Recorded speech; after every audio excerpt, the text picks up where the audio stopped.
Hello and welcome to Buttons for My Lanyard number 2. Again, thanks Robin for lending me her button maker so I can make all these great buttons. Check out the full backstory in episode number 1. Alright, so again, I got my extra name tag button right here, Mr. Rick. And then my first button for episode 2 here is just a kid floating some pretty paper boats down a gentle creek. I just like that, so I made it into a button.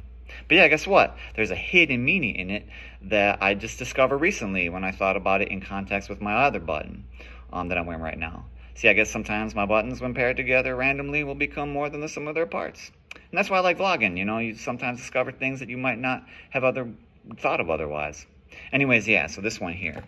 What do you make that's just for you? And I got pics of writing, music, bagpipes. I don't know why I chose bagpipes, just being silly. Theater, making some baskets, right? Making some reed baskets, or if you're a crafter or whatever. Dancing, art, and then we got, video games, because, people make video games. Someone's got to make them. But yeah, see, a lot of these high school students, some will know what it is that they make just for them, and some will be happy to share it with you. But lots of them, you ask them that, and they're like, what? Do something just for me? Man, I got to make the grade. I got to get into college. I got to make it in time for working at Target, save up for an e-bike, whatever kids are buying these days. And they got time for making something just for them. But then I'm like, got to watch out, guys. Got to be careful of burnout. Can't keep burning bright if you don't keep a healthy flame. And here's what I mean. Or like Peter Benson, the education expert. He calls this concept kids finding their sparks. He has this theory, like if you overschedule kids, or kids get too concerned with making the grades, or making their parents and teachers happy, or making money. And this goes for us adults too, we're kids at heart, lots of us. But yeah, if they don't discover what makes them joyful just for them, what makes them fall in love with life, then they won't have the firewood, the motivation to cook up these other things in life that they might not care about as much internally, like intrinsically, intrinsic motivationally. Like me, my sparks, I think mine are like my songs, my poems, and musical plays that I make, and like these blog posts too, like they count.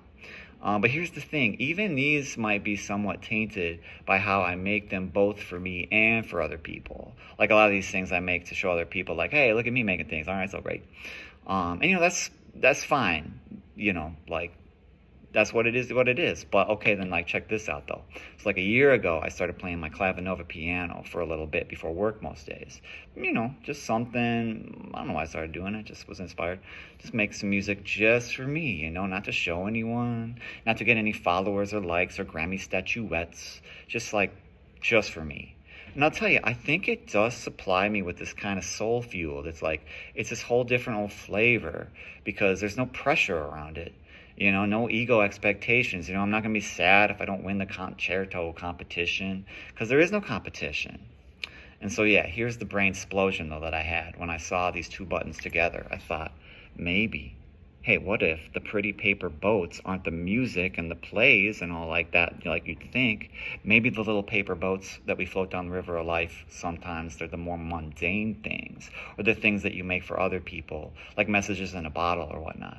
And then maybe really it should be the things you make just for you that are the incognito. You don't think about it as incognito. It's the water carrying all your other activities and tasks downstream and around the river bends, right? Think of it that way.